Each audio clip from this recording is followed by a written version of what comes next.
Pada siang hari ini saya akan melepaskan satu berita yang sangat penting, fundamental, mendasar banget gitu. Bahkan pada level kekristenan manapun akan sangat dipengaruhi oleh message ini. Saya akan langsung mengajak Anda melihat di dalam Wahyu pasal 12.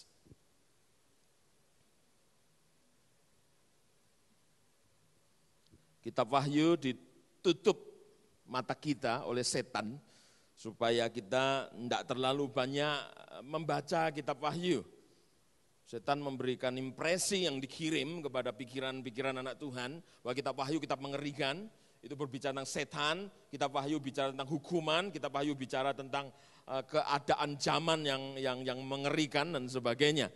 Jadi ditutup bahwa ternyata di sisi lain kitab Wahyu justru menyimpan tentang apa yang akan terjadi dengan saudara ke depan yang penting, destiny saudara, apa yang menjadi agenda Tuhan terakhir, bagaimana pemerintahan Tuhan mengambil alih pemerintahan atas dunia, dan sebagainya. Sehingga setan berkepentingan menutup mata Anda untuk tidak membaca banyak kitab Wahyu. Karena kitab Wahyu menceritakan kekalahan dia dan kemenangan Tuhan kita. Kitab Wahyu bukan menjadi eskatologi, ilmu tentang akhir zaman yang mengerikan, tetapi justru bicara tentang victorious eschatology, eskatologi yang penuh kemenangan gitu. Jadi Kristen kalau banyak baca kitab Wahyu, maka setan tahu, kita akan tahu kemenangan kita dan kita tahu bagaimana kemenangan kita terjadi dalam hidup kita. Oleh karena itu saya sungguh menasihati Anda untuk jangan segan-segan menengok selalu kitab Wahyu. Terbongkar semua. Bagaimana musuh punya strategi, bagaimana Tuhan punya cara mengambil seluruh pemerintahannya pulang kepadanya. Luar biasa, Wahyu pasal 12 ayat 10. Kita mau lihat sisi lain dari kitab Wahyu. Wahyu 12 ayat yang ke-10. Dan aku mendengar suara yang nyaring di sorga berkata, lihat ini, sekarang telah tiba. Cepat atau lambat saudaraku, kita tidak tahu waktunya kapan yang tepat, tapi akan tiba.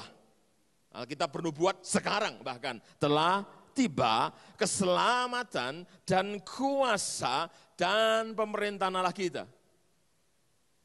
Dan kekuasaan dia yang diurapinya. Pemerintahan, keselamatan, kuasa bakal menjadi fakta yang luar biasa. Dan kita akan melihat hari itu di mana pemerintahan sepenuhnya sudah diambil alih oleh Tuhan dan dia yang diurapinya, kata Wahyu pasal 14, itu terjadi di saat seperti apa? Kita lihat ayat selanjutnya, karena telah dilemparkan ke bawah pendakwa saudara-saudara kita yang mendakwa mereka siang dan malam di hadapan Allah kita. Jadi di kitab Wahyu, di Wahyu 12 ayat 10 ini diceritakan bagaimana setan akhirnya dikalahkan, dilemparkan. Dan di sini setan disebut pendakwa. Mendakwa siapa? Mendakwa saudara-saudara kita, Anda semua. Setan dakwa kita, siang dan malam bahkan. Dan saudara kita lihat ayat 11, dan mereka mengalahkan dia oleh darah anak domba. Perhatikan, setan nanti kalahnya oleh darah anak domba. Jadi serangan setan berupa dakwaan. Tapi kita tahu bahwa ternyata darah domba menanganinya dengan baik. Dan mereka mengalahkan dia oleh darah anak domba dan oleh perkataan kesaksian mereka. Karena mereka tidak mengasihi nyawa mereka sampai ke dalam maut. Saudara, ayat ini bercerita tentang nantinya waktu terjadi peralihan pemerintahan secara nyata, nanti pemerintahan dipegang oleh Tuhan kita dan dia yang diurapinya, kata Wahyu pasal 14, maka di saat itu sebetulnya setan dilemparkan sebagai pendakwa yang mendakwa kita semua. Aneh sekali, di di kisah ini tidak diungkapkan strategi setan dan status setan yang lain. Sekedar Anda tahu, ada 4 julukan setan di Alkitab. Yang pertama penipu. Penipu itu dia kirim dusta. Dan sasaran dusta adalah pikiran kita. Makanya setan itu terkenal disebut bapak pendusta. Senjatanya dusta, tipuan yang ditipu pikiran kita manusia. Yang kedua, setan di Alkitab disebut perusak, destroyer. Senjatanya setan adalah kirimkan penderitaan dan sasarannya kepada tubuh. Kalau tipuan pikiran, kalau yang dia kirim adalah penderitaan, maka tubuh dia perusak betul. Dia habisi kita, kalau bisa tubuh kita rontok, kita jadi lemah, kita jadi jiwa kita sakit, dia rusak semua lewat penderitaan. Yang ketiga, setan disebut penguasa di Alkitab. Penguasa, dia punya kecanduan berkuasa gitu. Dan setan punya senjata, dia kirim kesombongan yang disasar kemauan kita, kehendak kita, sombong. Nah, setan terkenal dengan 3 status dia itu, penipu, perusak, penguasa. Namun, di dalam kitab Wahyu tadi, justru saat peralihan pemerintahan dari tangan setan kepada tangan Tuhan dan dia yang diurapinya, maka yang ditekan pada kisah setan yang terakhir ini, yang ditekan adalah justru peran setan sebagai pendakwa. Bukan perusak, bukan penipu, bukan, tidak dikatakan dia juga penguasa, bukan, tapi pendakwa. Saya harus katakan kepada Anda, di kisah-kisah akhir nanti, dari akhir zaman, itu nanti setan justru melakukan serangan yang luar biasa dalam strategi satu ini, yaitu mengirim dakwaan kepada saudara. Ini luar biasa, dan pendakwaan yang dikirim setan itu adalah sasarannya hati nurani saudara. Jadi yang pertama adalah apa tadi? Penipu, sasarannya pikiran. Yang kedua, dia perusak, dia kirim penderitaan, sasarannya tubuh. Terus dia kirim sebagai penguasa, dia kirim kesombongan, yang disasar kehendak kita. Tetapi yang paling mengerikan adalah pendakwa, itu membuat Anda jadi punya perasaan terdakwa, dan kemudian kita jatuh karena itu. Oke, target dari dakwaan sudah jelas. Saudaraku, kalau engkau didakwa, engkau pasti diingatkan tentang kesalahan-kesalahanmu. Saya fahami beberapa dari Anda kemudian merasa tidak yakin kepada jawaban doamu karena kau merasa bersalah. Setan dakwa Anda, orang macam kau masa doanya didengar Tuhan. Setan terus kirimkan dakwaan. Begitu Anda merasa terdakwa, Anda tidak bisa punya kekuatan beriman. Masa Tuhan memberkati iman saya dan gunung pindah? Anda tidak terlalu yakin. Anda merasa salah, dan perasaan salah itu akan satu, memutuskan hubungan saudara dengan Tuhan. Karena Anda tidak merasa sumber Tuhan sebagai sumber mau memberkati Anda. Saya bersalah. Posisi keadaan nurani yang bersalah atau merasa bersalah itu memutuskan, disconnected, terputus hubunganmu dengan Tuhan. Yang kedua, iman tidak diaktifkan. Mana mungkin Anda bisa yakin sesuatu menjadi milik Anda dari Allah. Kalau Anda merasa bersalah, Anda tidak bisa meyakini sesuatu. Masa kepercayaanku jadi kenyataan? Dan wow, yang ketiga, target kalau Anda didakwa adalah Anda enggak terlalu yakin bahwa Anda menjadi alat Tuhan yang bisa dipakai. Siapa saya ini? Saya orang jorok, masa Tuhan pakai saya? Tuh, begitu Anda merasa bersalah, maka statusmu sebagai hamba Allah yang bisa dipakai Allah, instrument of God, alatnya Allah enggak lagi bekerja. Anda merasa iman enggak bekerja, terputus, dan jawaban doa Anda tidak terlalu yakin Anda terhadap jawaban doa Anda. Dan kemudian yang mengerikan adalah Anda merasa Anda enggak bisa dan enggak layak dipakai Tuhan. Gila enggak? Dakwaan itu melumpuhkan saudara. Setiap kali Anda merasa bersalah atau membangkitkan rasa bersalah, yang mengerikan adalah Anda lumpuh. Satu, doamu lumpuh. Dua, imanmu lumpuh. Ketiga, statusmu lumpuh. Setan itu luar biasa. Makanya lihat, di akhir-akhir kisah setan, yang ditonjolkan bukan tipuannya, bukan penderitaan yang dia kirim, bukan kesombongan yang diungkit-ungkit. Yang ditekan adalah dakwaan setan terhadap saudara-saudara kita. Dia dilemparkan karena itu. Ngerti sampai di sini? Saya siang ini memang agak mau ngajar supaya Anda tahu tujuan setan itu menggulingkan posisi Anda sebagai anak Allah. Mari kita lihat Sakaria pasal 3. Ini harus tahu ini. Nanti ada saatnya kita training itu 4 strategi setan. Itu perlu banget. Tapi saya mau tekan siang ini kepada strategi yang menurut saya itu paling canggih yang setan pernah miliki. Hanya cukup mendakwa Anda, selesai semua. Anda tidak yakin jawaban doa, Anda tidak bisa mengaktifkan iman, dan pada akhirnya Anda merasa tidak berstatus anak Allah dan tidak bisa dipakai Tuhan, dan selesai. Siapa yang, coba tolong kesaksian di depan, siapa yang setiap merasa bersalah di hadapan Tuhan, itu malah terjadi kebangunan rohani. Tolong.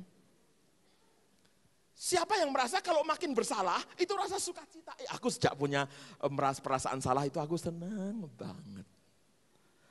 Teduh hatiku, damai jiwaku. Coba bilang, coba berani bilang.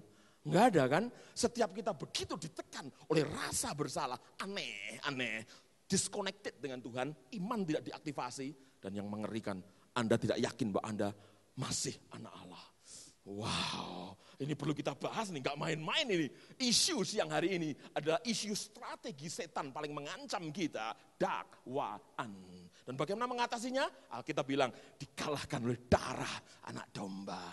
Nah kita mau ungkap itu sepanjang 1 jam di depan, mungkin 2 jam, kalau meleset 3 jam. Ada kemungkinan 4 jam. Sakaria 3 ayat 1. Enak sekali kebaktian kedua ini. Bebas, tidak dibatasi seperti kekejaman sesi pertama. Sakaria pasal yang ketiga.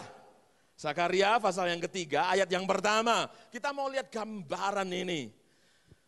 Kemudian ia memperlihatkan kepadaku imam besar Yosua berdiri di hadapan malaikat Tuhan. Jadi Yosua berdiri di depan malaikat Tuhan, tapi lucunya sedang iblis berdiri di sebelah kanannya untuk kitik-kitik dia, enggak.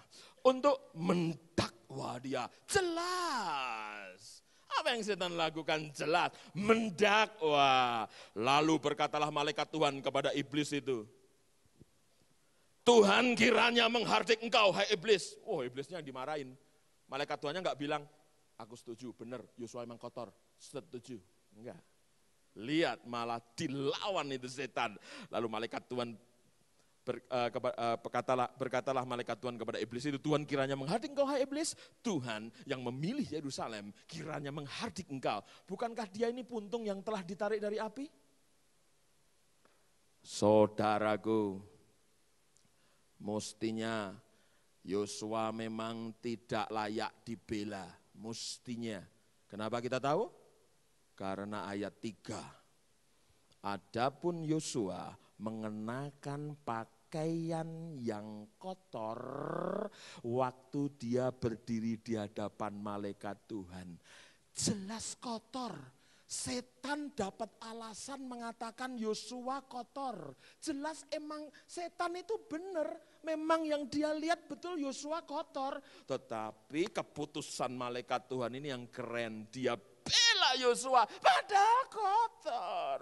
Gitu. Malah disikat setannya. Emang setan itu sial, saudaraku. Coba ayat 4, yang memberikan perintah kepada orang-orang yang melayaninya. Wih, sedap. Tanggalkan pakaian yang kotor itu daripadanya. Wih, prosesnya bukan pakaiannya dicopot dulu baru dibela. Enggak, dibela dulu baru dicopot. Makanya Alkitab bilang, Yesus mengasihimu ketika kamu masih berdosa. Roma pasal 5. Yesus mengasihimu ketika kamu masih berdosa. Untung ayatnya tidak bilang, Yesus mengasihimu saat engkau sudah tidak berdosa. Enggak.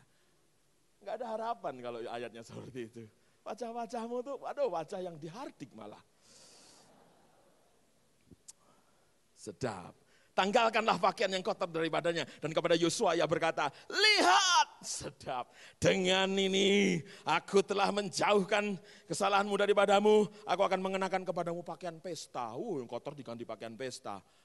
Setan kemudian kehilangan kesempatan mendakwa selamanya karena pakaian telah berganti.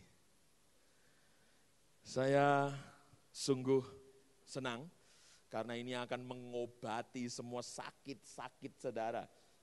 Anda yang datang hari ini, saya membaca penelitian dari British University, ya, dekat Tangerang situ. Penelitian dari British University berkata, para ilmuwan telah menentukan bahwa memiliki perasaan bersalah benar-benar dapat merusak sistem kekebalan tubuh. Wah, ini saya cuplik satu poin saja, efek perasaan bersalah. Saya ulangi, para ilmuwan telah menentukan bahwa memiliki perasaan bersalah benar-benar dapat merusak sistem kekebalan tubuh. Hanya dikirim saja perasaan bersalah, didakwa saja, selesai Anda. Tidak kebal. Jangan kan mencret, masuk angin, wah kalah Anda. Kita lihat bahwa sebetulnya Yesus telah menangani itu. Mari kita lihat Kolose 2. Nanti saya mau ngajar lewat gambar-gambar, tapi sebelum itu ini ayat sebelum masuk kepada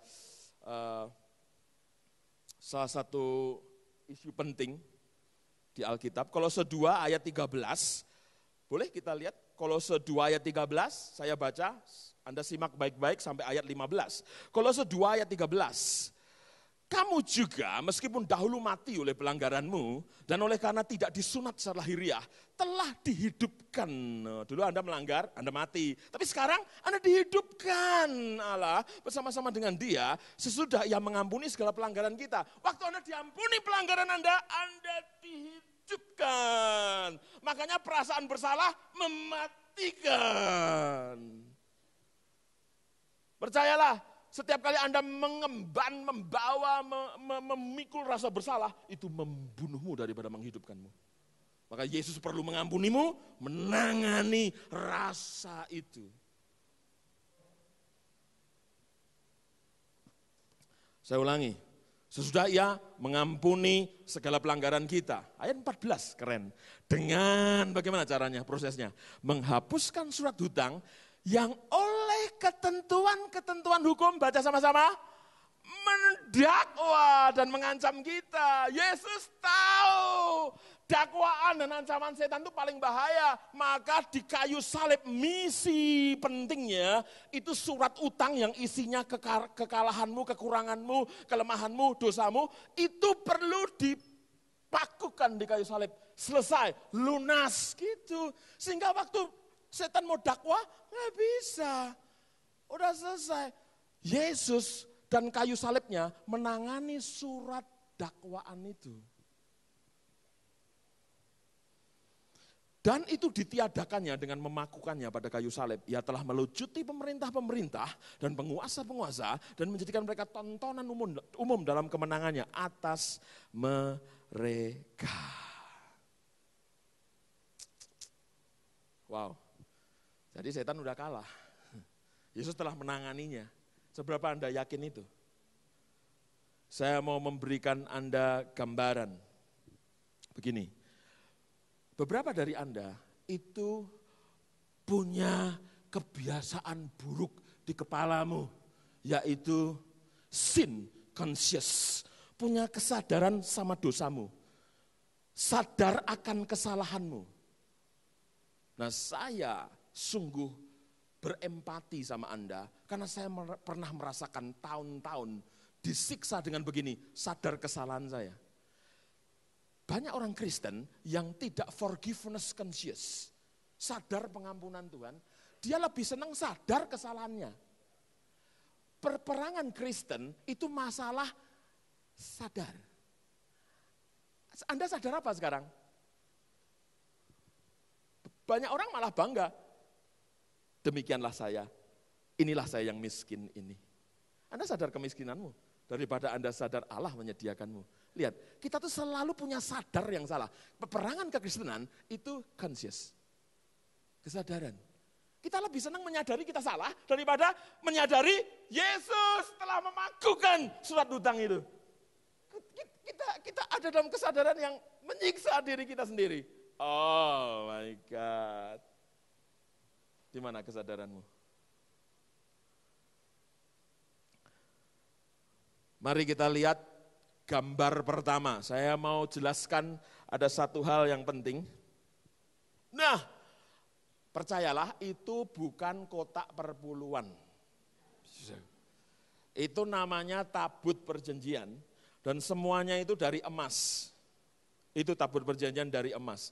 Nah, saya mau sedikit menguak tabir di balik tabut perjanjian ini, ya.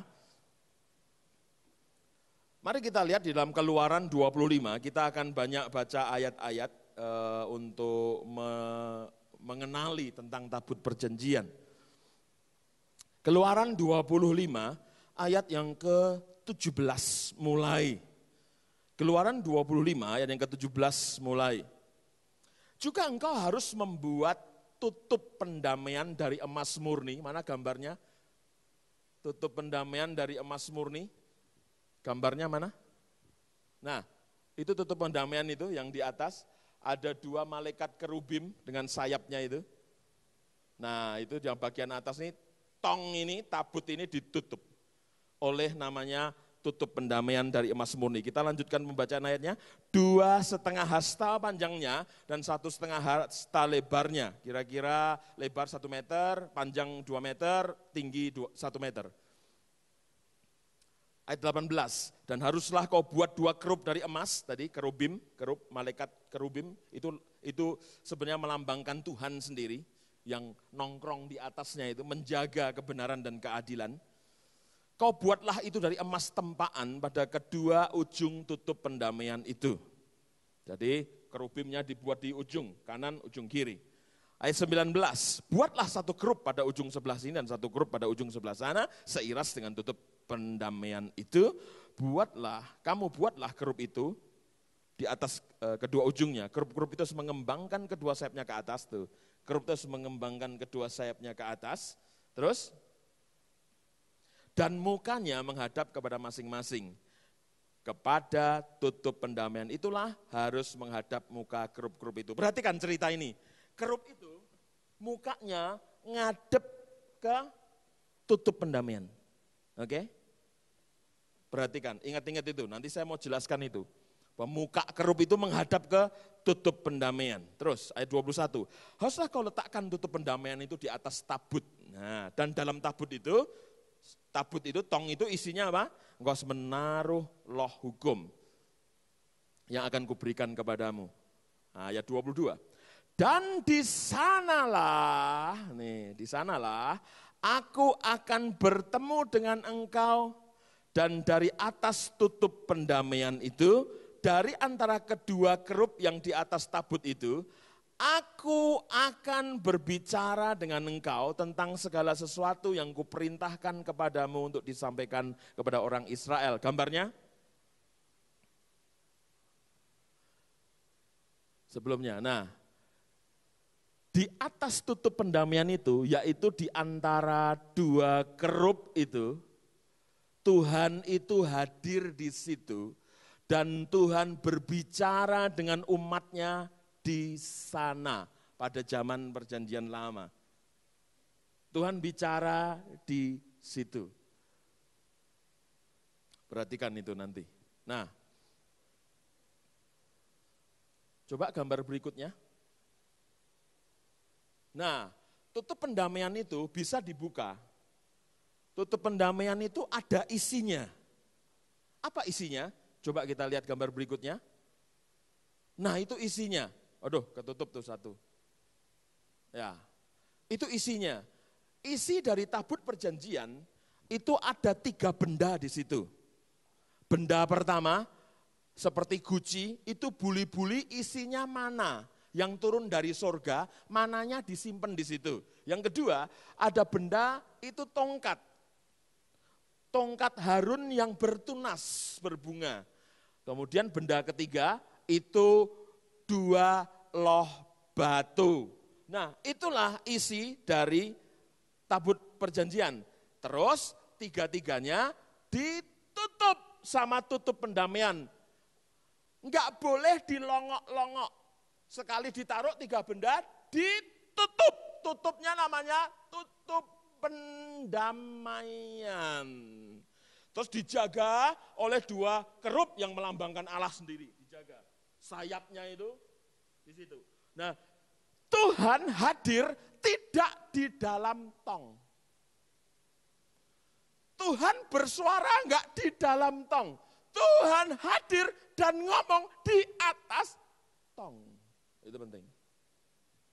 Jadi Tuhan enggak ngomong di dalam tabut, tapi di atas tutup pendamaian baru Tuhan hadir dan ngomong. Nah, nanti di akhir cerita ini Anda tahu Kristen jenis di dalam tong dan Kristen jenis yang mengalami hadirat Tuhan itu di atas tabut itu. Oke? Nah, mari kita lihat dulu. Tabut ini ternyata diangkat kemana-mana, diangkat. Coba lihat gambarnya. Wah, itu bukan orang Nigeria, bukan. Gambarnya aja kurang bagus. Saya cari di internet yang paling bagus yang mana. Ya kira-kira itulah. Orang Israel lihat, kalau mau bertempur, pasukan itu di belakang. Justru yang di depan ini nyanyi-nyanyi. Ini strategi perang paling aneh. Main musik. Kok enggak takut dipanah ini? Itu lucu nih strategi perang Israel. Selalu tabut itu digotong di depan. Di atas tabut Tuhan hadir. Jadi mereka mementingkan kehadiran Tuhan di atas semua senjata perang dan strategi tempur mereka. Tuhan dikedepankan supaya akhirnya Tuhan juga bilang, yang bertempur bukan kamu, kamu diam saja, akulah yang bertempur, Jehovah Nisi, Tuhan panji-panjiku. Jadi Israel itu kalau berangkat perang kayak begitu. Nah, mari kita lihat Bilangan 10 ayat 35 dulu. Bilangan 10 ayat 35. Bilangan 10 ayat 35. Apabila tabut itu berangkat, berkatalah Musa, ini kalau tabut itu berangkat, berkatalah Musa, bangkitlah Tuhan, supaya musuhmu berserak dan orang-orang yang membenci engkau melarikan diri dari hadapanmu, gitu. Jadi kalau tabut itu sudah waktunya berangkat, gitu, langsung Musa bilang, Tuhan bilang kita suruh berangkat, bangkitlah Tuhan, terseraklah musuhmu, gitu. Jadi setiap tabut itu berangkat, musuh itu pasti terserak itu. Keren banget. Kalau orang Israelnya emoh gimana? Emoh, masih capek. Tahu nggak saudara, Tuhan itu paling tahu timingnya berangkat. Orang Israel yang berkemah waktu itu ada 2.500.000 sampai 3 juta orang, bayangkan. Banyak nggak? Nah, waktu mereka berhenti berkemah, itu mereka buang kotoran di situ. Coba 2,5 juta orang beol bareng. Itu kotoran luar biasa di padang perkemahan itu. Dan Anda harus tahu, kitab Imamat berkata, setiap kepala rumah tangga bawa 1 skop. Itu untuk kubur kotoran mereka. Jadi kalau sudah keluarganya, berapa anggota keluarganya? 15. Wah, itu 3 kali pup saja, itu sudah, wah, saudaraku, wah mana lagi ya, gitu. Nggak ada lubang lagi. Wong itu 2,5 juta orang kemah bareng. Bayangin loh. Jadi kalau ada orang Israel yang bilang, Tuhan bilang berangkat gitu, tiang awan, tiang api bergerak, terus orang Israel bilang, "Mah, aku mau di sini." Anda tahu? Mereka terpaksa kumpul sama kotoran mereka sendiri. Siang ini kalau Tuhan ngomong apapun sama Anda, temui orang itu, ganti pekerjaanmu, pindah ke kota ini, maafkan dia. Apapun yang Tuhan katakan, lakukan. Biasanya waktu Anda tidak taat kepada Tuhan, kekotoranlah yang tertinggal bersama Anda. Jadi taat saja, sudah. Pasti Tuhan mengarahkan ke tempat-tempat yang baik. Amen. Nah, saya lihat ada ayat 36. Wah, jadi kalau tabut berangkat, bangkitlah Tuhan, musuhmu terserak. Nah, kalau tabut berangkat, itu tanda-tanda musuh digoncangkan. Tapi 36. Dan apabila tabut berhenti, gitu, berkatalah, iya Musa, kembalilah Tuhan kepada umat Israel yang beribu-ribu laksa ini gitu. Jadi kalau tabut berhenti, Musa teriak, Tuhan kembalilah kepada Israel gitu. Asik banget kan? Terus Tuhan kembali dinikmati kehadirannya oleh seluruh umat Israel. Berangkat lagi, perang gitu. Berhenti, Tuhan balik. Ya ampun, hebat sekali. Itulah orang Israel. Nah, saya mau kita baca sebuah tragedi yang mengerikan terhubung sama tabut perjanjian. 1 Samuel pasal 4. Semua lihat. 1 Samuel pasal 4 ayat yang kedua.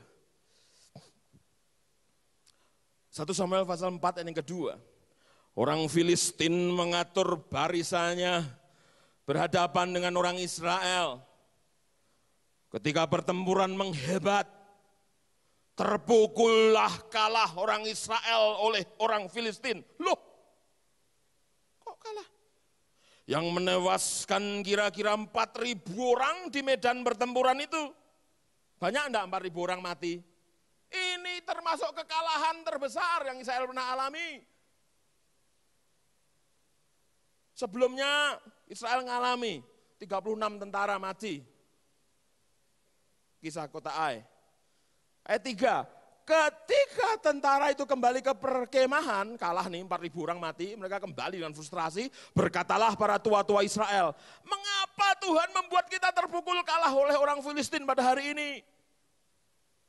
Ini keren banget keputusannya ini para tua-tua. Ini loh, kalau sudah tua tuh memang bijak. Tua-tua, bijak sekali keputusannya. Marilah kita mengambil dari Silo tabut perjanjian. Oh pantes, berani-beraninya perang, tabutnya yang ketinggalan. Ini dodol Garut ini. Kok bisa loh, wong terbiasa menang dengan cara itu, ganti cara. Aduh, my God. Marilah kita mengambil dari Silo tabut perjanjian Tuhan supaya datang. Loh, kalau ada tabut diambil supaya ia datang ke tengah-tengah kita dan melepaskan kita dari tangan musuh kita. Gitu loh. Saudara, tanpa kehadiran Yesus dalam dirimu, gimana caranya menang sama hidup? 4.000 dolarmu hilang. Maksudnya itu 4.000 tentara Filistin tadi. Terus ayat 4, wah aku senang ini. Kemudian bangsa itu menyuruh orang ke Silo, lalu mereka berangkat dari sana, tabut perjanjian Tuhan lalu mengangkat dari sana tabut perjanjian Tuhan semesta alam yang bersemayam di atas para kerub. Kedua anak Eli, Hofni dan Pinehas, dan ada di sana dekat tabut perjanjian Allah itu. Ayat 5, segera sesudah tabut perjanjian Tuhan sampai di perkemahan, bersoraklah seluruh orang Israel dengan nyaring sehingga bumi bergetar. Dan orang Filistin yang mendengar bunyi sorak itu berkata, ngeri nggak tuh? Orang Israel itu senang banget ketika tabut perjanjian balik, senang banget. Mereka sampai, ya aku juga heran ya saudaraku. Itu hal yang membuat mereka sukacita, kenapa ketinggalan? Ayat 6. Dan orang Filistin mendengar bunyi sorak itu berkata, apakah bunyi sorak yang nyaring di perkemahan orang Ibrani itu? Ketika diketahui mereka bahwa tabut Tuhan telah sampai ke perkemahan itu, lihat efeknya. Ketakutanlah orang Filistin sebab kata mereka, Allah mereka telah datang ke perkemahan itu. Musuh aja tahu kok kalau ada tabut, Allah mereka ada. Ngeri itu. Jadi sudah lumrah musuh-musuh Israel itu tahu kalau ada tabut bahaya buat mereka. Karena tabut itu tempat nongkrongnya Tuhan. Allah mereka telah datang ke perkemahan itu dan mereka berkata, celakalah kita sebab seperti itu belum pernah terjadi dahulu. Ayat 8, celakalah kita, siapakah yang menolong kita dari tangan Allah yang maha dahsyat? Inilah juga Allah yang telah menghajar orang Mesir dengan berbagai-bagai tulah di padang gurun. Ternyata waktu Tuhan mengalahkan Firaun dan orang Mesir, itu kedengaran cerita itu sampai kepada bangsa-bangsa. Sampai orang Filistin ikut dengar. Dan tentunya orang Mesir bilang, cerita tentang Yehova yang hebat. Dan kalau Tuhan sudah hadir, Tuhannya orang Israel mengerikan banget. Musuh sudah pasti kalah.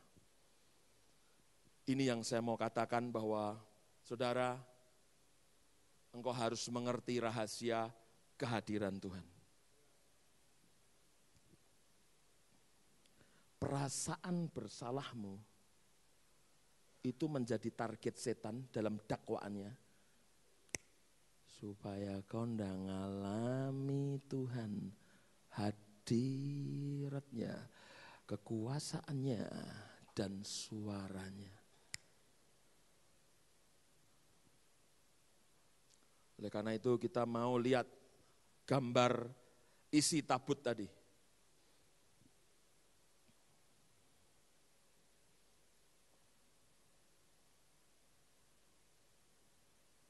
Masih ada satu lagi. 1 Samuel 6 dulu. Sebelum gambar, 1 Samuel 6. Ayat 19. 1 Samuel 6 ayat 19 dulu. Saya ketinggalan satu ayat. 1 Samuel 6 ayat 19. Dan ia membunuh beberapa orang Bet-Semes. Oh, Anda kalau punya anak, jangan kasih nama Semes. Dan ia membunuh beberapa orang Bet-Semes karena mereka melihat ke dalam tabut Tuhan. Oh, hati-hati. Jadi tabut itu enggak boleh dilongok. Kalau Anda longok, Anda dongok. Ini jelas Alkitab bilang karena bayangkan, ini perkataan yang kuat sekali. Ia membunuh, ianya huruf besar. Tuhan membunuh orang Bet-Semes gara-gara mereka melongok ke dalam tabut Tuhan. Ia membunuh 70 orang dari rakyat itu. Rakyat itu berkabung karena Tuhan telah menghajar mereka dengan dahsyatnya. Dan orang-orang Bet-Semes berkata, siapakah yang tahan berdiri di hadapan Tuhan Allah yang kudus ini? Kepada siapakah ia akan berangkat meninggalkan kita? Jadi tabut perjanjian itu keren. Tuhan hadir. Tapi jadi enggak keren kalau Anda buka tutupnya, Anda longok isinya. Keren kalau tabut itu dibiarkan Allah ada di sana di atasnya setelah ditutup sama tutup pendamaian. Jangan dibuka. Yang keren jadi enggak keren kalau Anda loh. Yang keren itu yang di atas tong, bukan yang di dalam tong. Emang apa yang di dalam tong? Buka gambarnya. Gambarnya yang tadi. Nah itu tuh kalau Allah hadir kayak gitu tuh. Itu. Wah. Yang tadi, yang isinya tabut. Nah itu, isi tabut ini ada 3. Kenapa enggak boleh dilongok isi tabut itu? Ternyata 3 benda ini saya temukan di Alkitab, saya kaget.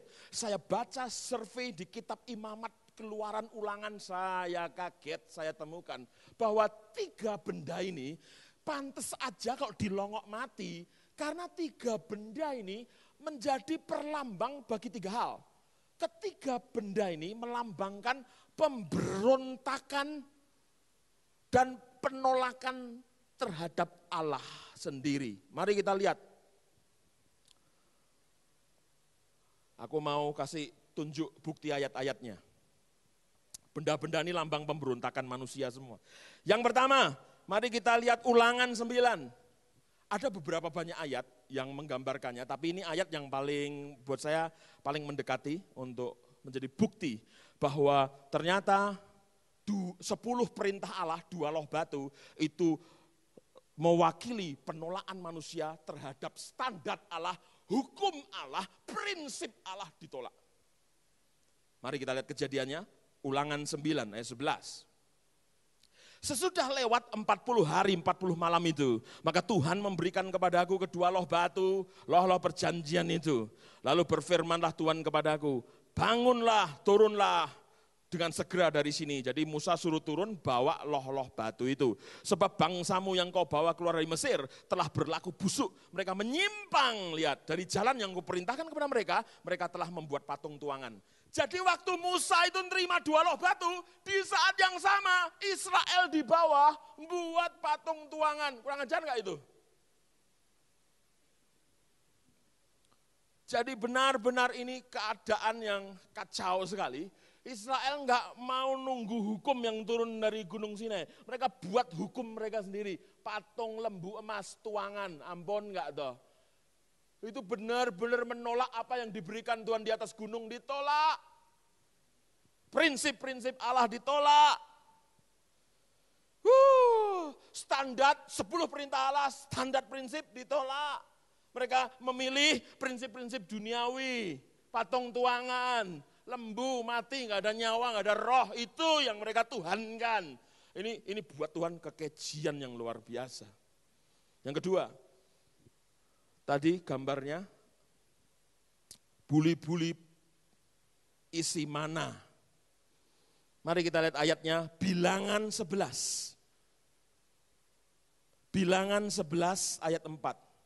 Kalau tadi dua loh batu, itu penolakan terhadap prinsip-prinsip dan hukum-hukum Allah, tetapi ini buli-buli isi mana ini melambangkan penolakan manusia terhadap penyediaan dan berkat Allah. Katakan, penyediaan dan berkat Allah, katakan. Ditolak coba. Mari kita lihat, Bilangan 11 ayat 4. Orang-orang, aduh bacanya jangan keras-keras. Orang-orang bajingan yang ada di antara mereka kemasukan nafsu rakus. Dan orang Israel pun menangislah pula serta berkata, siapakah yang akan memberi kita makan daging? Kita teringat kepada ikan yang kita makan di Mesir dengan tidak membayar apa-apa. Kepada mentimun, semangka, bawang prei, bawang merah, bawang putih. Ini kok belanjaan dibaca. Mereka jadi keingat yang enak-enak itu termasuk mentimun, bawang merah, prei, ya ampun. Ayat 6, tetapi sekarang kita kurus kering, tidak ada sesuatu pun apapun kecuali mana ini saja yang kita lihat, mana mentimun.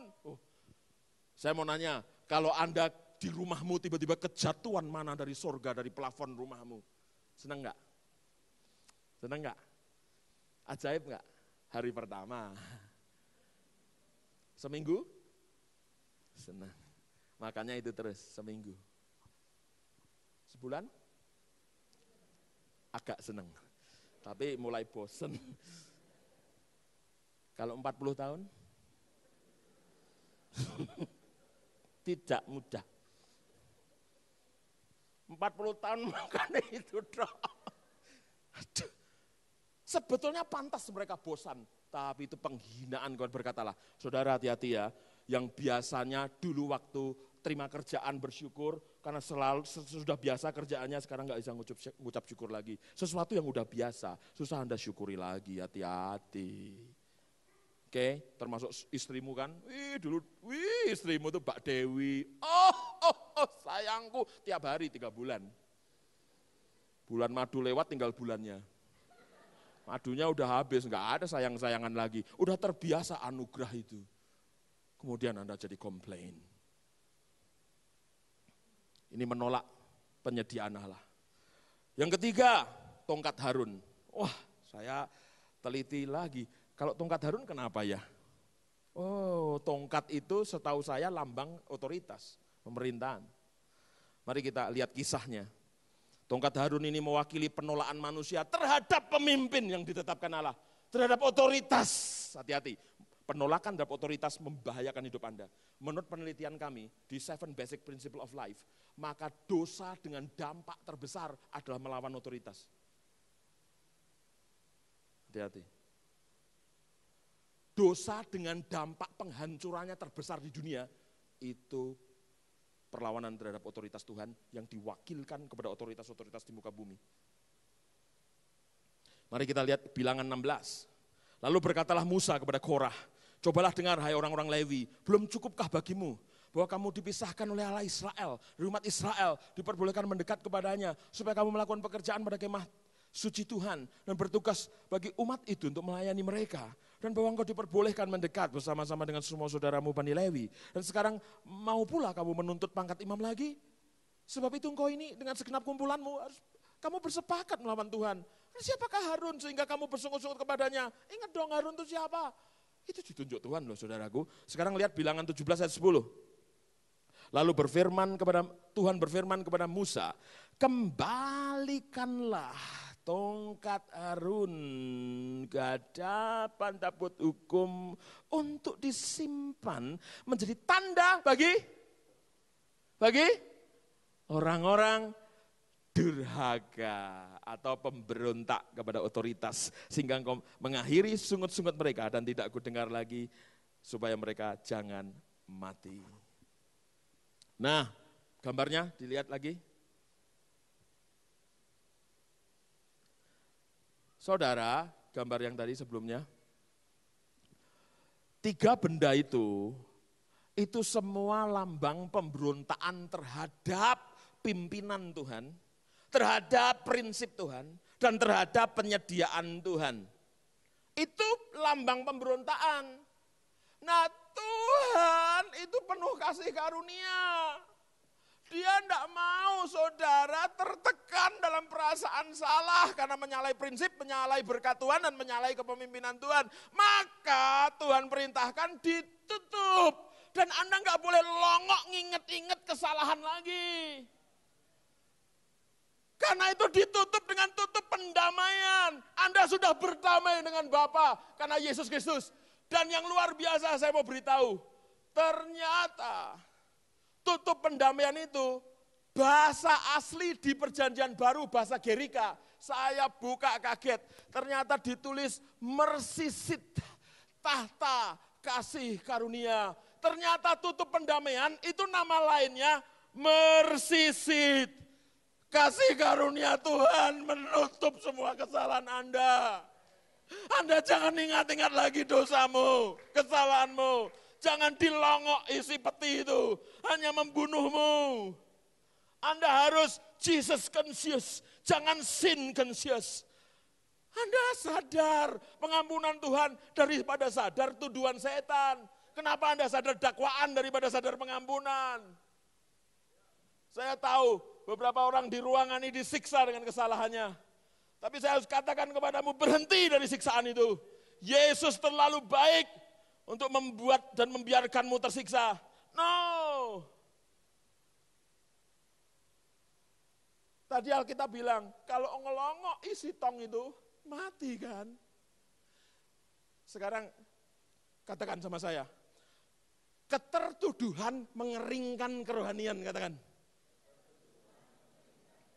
Kurang keras. Ketertuduhan mengeringkan kerohanian, yang keras. Mana ada orang tertuduh, terus jadi bangkit rohaninya. Orang tertuduh jadi terhubung sama Yesusnya. Orang tertuduh mengalami hadirat Allah. Omong kosong. Semakin Anda tertuduh, Anda semakin disconnected sama Tuhan. Anda terputus dengan Allahmu. Aku tahu beberapa dari Anda sekarang datang ke sini lagi disiksa dengan kesalahanmu. Engkau telah bersalah besar kepada suamimu atau kepada istrimu. Engkau bersalah besar terhadap bisnismu. Engkau bersalah besar pada karyawanmu, anakmu, papamu, mamamu. Engkau punya salah yang mungkin tidak termaafkan secara manusia. Tapi apapun itu, biarkan tetap ditong. Tutup dengan mercy seat. Kasih karunia Tuhan. Setan senjatanya dakwaan, pantas kita semua hancur. Bayangkan, kita kalau sudah habis kebaktian hari Minggu, senang terobati, seperti dikasih berapa ampul gitu, disuntik. Seger. Itu Minggu, tapi Senin sore sudah mulai melirik dosa. Selasa tertuduh, Rebo hancur lebur, Kemis jadi bubuk. Sabtu malam itu malam pelepasan, minta ampun lagi. Anda tersiksa pada lingkaran setan itu kenapa? Ingat, segala perasaan bersalah yang dipelihara membuat makin terperosok dan berulang. Tapi mengagumi dan meyakini pengampunan malah membuat menang. Ajaib sekali. Kalau perlu prakteklah, semakin Anda menyadari pengampunan Tuhan, mau bersalah itu sungkan. Ngerti enggak? Ada kekuatan, orang yang banyak dikasihi akan banyak memberi kasih. Lukas pasal 7, kalau Anda merasa Tuhan Yesus mengasihimu dan mengampunimu, aneh sekali, Anda bisa bergerak pada tingkatan yang berbeda. Saudara, saya harus kasih tahu sama saudara rahasia besar di gambar berikutnya. Gambar berikutnya. Nah, itu. Saya sudah carikan foto tapi ini yang paling bagus menggambarkannya. Itu yang tengah atas itu, di atas tutup pendamaian, itu percayalah bukan asbak. Oke? Jangan berpikir liar. Itu namanya mercy seat. Di tengah mercy seat itu imam besar setahun sekali pada hari raya Grafirat itu masuk ke ruang maha suci, bawa darah anak domba yang tak bercela, dicipratkan di atas mersisit. Begitu dicipratkan, Shekinah glory hadir, Tuhan hadir dan bicara. Setelah apa? Setelah darah. Mantas saja dakwaan setan kalahnya sama Wahyu 12.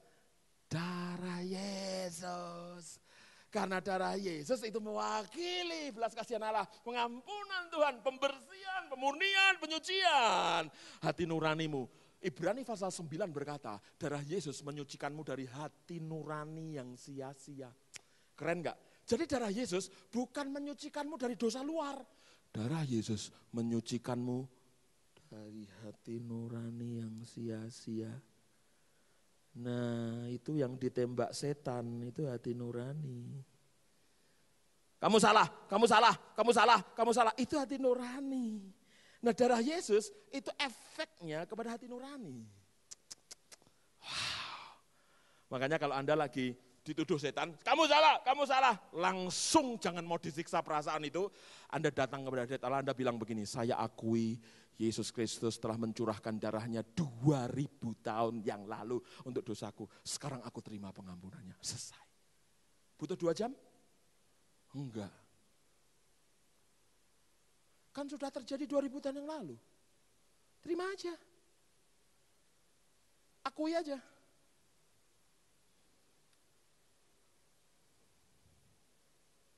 Wow. Saya mau nanya, jawab. Jawab saudara, kerubim tadi, ingat wajahnya menghadap mana? Coba gambarnya. Menghadap mana wajahnya? Kerubim itu lambang mewakili Allah, wajahnya menghadap ke darah yang dipercikkan itu. Enggak ada gambar kerubim ngelongok tong. Enggak ada, itu gambar salah, oke? Jangan percaya kalau ada gambar kerubimnya noleh kanan agak... Kerubim gak nengok tong, kerubim itu memandang langsung kepada mercy seat dengan darah Yesus Kristus ada di sana. Saya mau kasih fakta lagi. Ini menit-menit berikutnya saya akan tutup. Tapi saya mau kasih fakta yang luar biasa begini. Zaman dulu kalau orang Israel punya salah, mereka punya korban penghapus dosa. Oke, supaya salah mereka hilang. Mereka punya korban penghapus dosa. Apa yang mereka lakukan?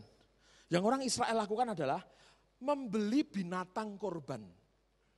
Nah, kalau Anda baca kitab Imamat, saya sudah berulang-ulang akhirnya hari-hari ini baca kitab Imamat, saya kaget ada fakta ini. Nah, begini, binatang yang dibawa itu sesuai kekayaan. Misalnya, orang Israel yang nggak mampu bawa merpati. Middle class, lumayan kaya, dikit, bawa kambing dan domba. Kalau kaya banget, bawa gajah, gajah nggak ada. Kalau kaya banget, bawa lembu sapi. Jadi orang Israel itu tergantung status ekonominya. Kalau miskin bawa merpati, kalau kaya banget bawa lembu sapi. Nah, kalau mereka korban penghapus dosa itu domba, mereka biasanya membawa kambing domba itu ke imam. Sebelum dipersembahkan ke Tuhan, dibawa ke imam. Nah, imam itu tugasnya begini, ngecek hewan binatang korban, dicek. Wih, lucu. Bukan lucunya. Enggak, Imam Medan itu. Enggak ada yang dicek, enggak ada lucunya. Yang dicek adalah, ini bulunya putih, digoyang-goyang sehat. Dilihat matanya, segar, tanpa cacat celah. Oh, enggak ngiler. Bagus ini. Setelah tanpa cacat celah, terus imam bilang begini, tumpangkan tanganmu. Oh, jadi si pendosa tadi, itu kemudian tumpangkan tangan, kata Alkitab, terus dosanya pindah ke binatang suci itu, dan kesucian dan keindahan binatang ditransfer ke dia. Terjadi transfer spirit, pemindahan roh itu. Jadi kesalahannya ditanggung si domba, kasihan enggak dombanya? Tapi kesucian dan kemuliaan dan keindahan dan kecantikan domba pindah ke dia. Nah, setelah itu baru dipersembahkan, Tuhan senang. Ada satu rahasia. Yang dicek imam bukan pembawa korban. Yang dicek korbannya. Korban Anda kan Yesus. Jadi bukan Anda yang diteliti. Makanya Kristen itu jangan bangkit-bangkitkan kesalahan. Sudah selesai dalam Yesus.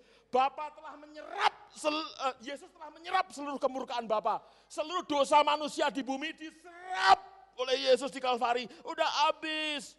Jadi kalau Anda berdoanya tiap hari, ampuni Tuhan, ampuni. Anda mau tahu? Itu doa paling geblek seluruh dunia. Mari kita lihat ayatnya. Seberapa bodoh apa yang kita lakukan.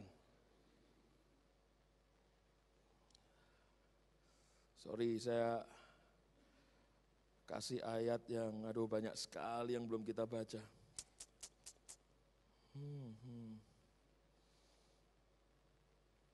Bentar ya.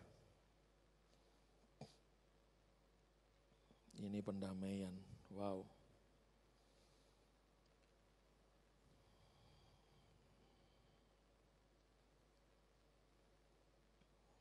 Nah, saudara, waktu Yesus telah mempersembahkan korban itu, maka Alkitab berkata kemudian dia duduk. Coba Anda lihat di dalam misalnya 1 Yohanes 2 ayat 2.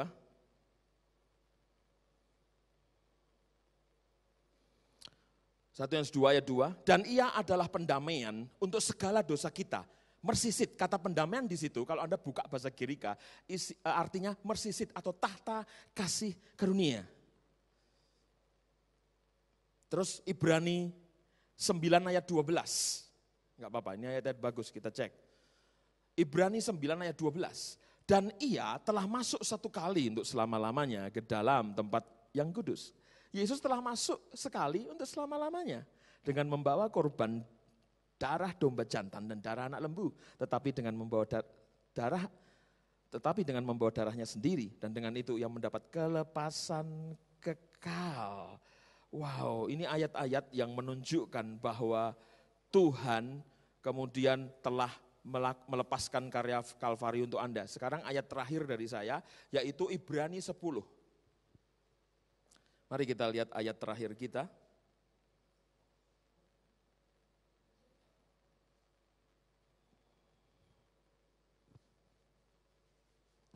Ngafalinya gampang nih ayat terakhir ini. Ibrani 10, ayat 10, 12, 14, kegenapan kelipatan 2. Ibrani 10, ayat 10, 12, 14. Saya baca ayat 10 dulu. Dan karena kehendaknya inilah kita telah dikuduskan satu kali. Anda telah dikuduskan berapa kali?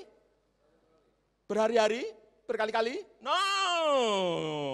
Dan karena kehendaknya inilah kita telah dikuduskan satu kali untuk tahun ini selama-lamanya oleh persembahan tubuh Yesus Kristus. Jangan Anda anggap Yesus tiap hari mempersembahkan tubuh. Udah satu kali untuk selama-lamanya. Ayat 12, keren banget. Tetapi ia setelah mempersembahkan hanya satu korban saja karena dosa, satu kali aja. Ia duduk untuk selama-lamanya di sebelah kanan Allah. Jadi Yesus setelah mempersembahkan korban, menyucikan dosamu, dia duduk. Nah di Alkitab duduk itu lambang dari istirahat atau rest. Nah kalau Anda berdoa, ampuni. Tuhan tidak duduk, berdiri lagi.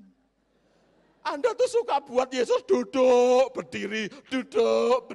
Betapa kurang ajar rumah Tuhan itu. Kan udah selesai. Ayat 14. Keren banget. Ayo, kalau ini baca sama-sama. Oke, ini ayat terakhir kita. 2, 3. Sebab oleh satu korban saja, ia telah menyempurnakan untuk selama-lamanya mereka yang ia kuduskan. Jadi Anda dikuduskan di ayat 10 dan 12. Ayat 14 bukan hanya dikuduskan, disempurnakan satu kali untuk selama-lamanya. Saya mau nanya, siapa yang sudah sempurna di ruangan ini angkat tangan? 3, 9, 15. Waduh, baca lagi. 1, 2, 3. Sebab oleh satu korban saja ia telah menyempurnakan untuk selama-lamanya mereka yang Ia kuduskan. Siapa yang telah sempurna di ruangan ini angkat tangan. Terakhir baca lagi. 2, 3. Sebab oleh satu korban saja Ia telah menyempurnakan untuk selama-lamanya mereka yang Ia kuduskan. Siapa yang telah sempurna di ruangan ini angkat tangan. Jelas lebih baik, luar biasa. Nah, setan bilang, mana sempurnanya? Menurut penelitian psikologi, manusia itu sehari gagal 14 kali. Mana mungkin, kita juga manusia, kita tidak sempurna. Nah, setan selalu mendakwamu dari sisi kelemahanmu.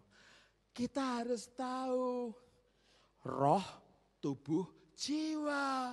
Rohmu sudah sempurna. Bukankah Alkitab bilang kamu ciptaan baru? Yang lama sudah berlalu, yang baru sudah datang. Tapi bagi orang Kristen ayatnya jadi nyeleneh.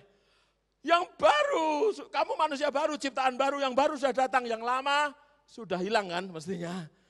Kita enggak, yang lama datang lagi, yang baru hilang lagi. Itu tiap hari ayat-ayat itu ganti loh. Masa Anda ganti ayat seenaknya? Kan yang jelas yang baru sudah datang, yang lama telah pergi. Kenapa Anda bilang yang lama balik lagi?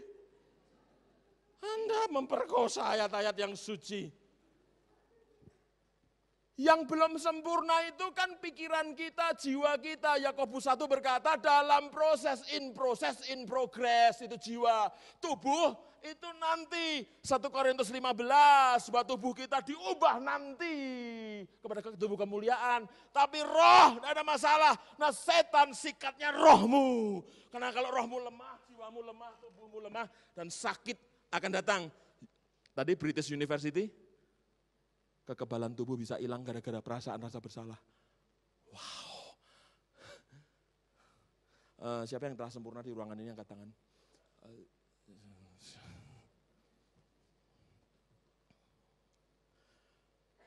Pesan saya terakhir, saya tutup dengan ini. Jangan biasakan longok isi tong. Udah selesai. Dan ini kalimat terakhir saya. Kalau Anda tahu Anda sudah didamaikan oleh darah Yesus kepada Allah, maka hadirat Allah ada di atas tabut. Anda ngalami kehadirannya karena mersisit kemurahan Yesus Kristus lah. Sadari kemurahannya daripada dakwaan setan. Sadari pengampunannya. Anda akan terhubung lagi dengan Tuhanmu. Bangkit berdiri. God bless you all. Woohoo!